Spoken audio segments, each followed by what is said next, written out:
Well, the objective of this meeting is to have a comparison with European and national experts in all the field of physiotherapy, neurorehabilitation, musculoskeletal rehabilitation, in order to create a framework, a borderless education of physiotherapy. So our students have to be tuned with international experience that other students of physiotherapy are doing in other parts of the world.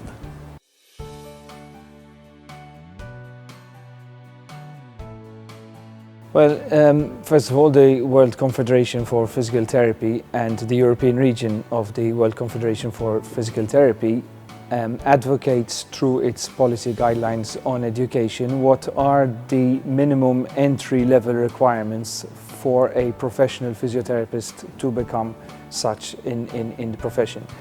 And probably the most important of these guidelines is that the education should lead to an independent, autonomous professional that is educated at a university level at a minimum of a bachelor degree.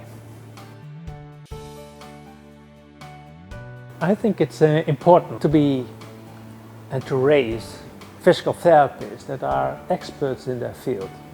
And the field of healthcare is growing tremendously in the previous 10 years.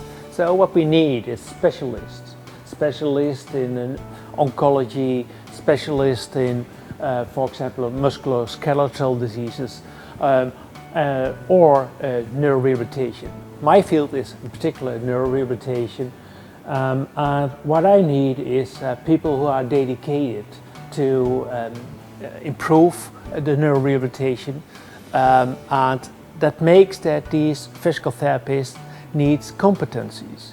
Competencies, for example, exactly knowing what's evidence and how to read journals, to distinguish between biased research and less biased research, and to know about predictors that may forecast the outcome of stroke patients, for example, and to know about the interventions that you can apply.